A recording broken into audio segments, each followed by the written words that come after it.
Hi guys, আমরা এখন ice cream party করছি। আমাদেরকে দেখে মনে হতে পারে আমাদের জীবনে কষ্ট দুঃখ নেই, কিন্তু না, কষ্ট দুঃখ সবার জীবনেই আসে, কিন্তু কষ্ট দুঃখকে পিছনে ফেলে আসাটাই হয় জীবন, আর সেটাকেই আমরা ফলো করছি। কেননা সব কিছু থেমে থাকলেও সময় কারোর জন্য কোনোদিনও থেমে থাকে না, সেটা চলতেই থাকে, সে তুমি যেই পরিস্থিতি থাকো না কেন। ওইখানে আমরা সবাই মিলে পাটের শাক বাছছিলাম, আর ঘরটা কি নোংরা করে দিয়েছি, গোটায় পাটের পাতাগুলো ছিটিয়ে দিয়েছি। আর আমাদের বাড়িতে সকাল সকাল হলে পরে সবাই চলে আসে, আর আমরা সবাই মিলে খুব মজা করি। এই যেখানে গান চালিয়ে দিয়েছিলাম টিভিতে, আর আমি একটু ডান্স করছিলাম পাগলের মতো। আমাকে ভালো লাগে ডান্স করতে, সে আমি নাও পারতে পারি ভালো ডান্স, কিন্তু আমাকে ভালো লাগে ডান্স করতে, সেই জন্য করছি। আর আজকে ছিল বাসন্তী পূজার নবমী। কাদের কাদের ওখানে বাসন্তী পুজো হয় কমেন্টে জানাবে। আমাদের এখানে হয়, আমরা যাব সন্ধ্যাবেলা সবাই মিলে পূজা দেখতে।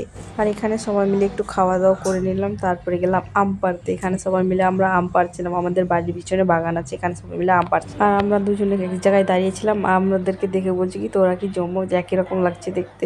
কিন্তু না, আমি ওর থেকে বড় হই, আমার থেকে ছোট হই, কিন্তু একই রকম দেখতে লাগছে দেখে কনফিউজ হয়ে যায় অনেকজন আমাদেরকে দেখে। এই যে এই ফোনটা অনেক ছোট, এই ফোনটা কেউ যদি দেখে থাকো কমেন্টে জানাবে। আর আমরা এটা রিলস বানাচ্ছিলাম, কেউ গেস করতে পারলে বলবে এটা কোন গানে আমরা রিলস বানিয়েছি। আর ইনস্টাগ্রামে ট্যাগ করে দেবো, ইনস্টাগ্রামে ফলো করবে আমাদেরকে।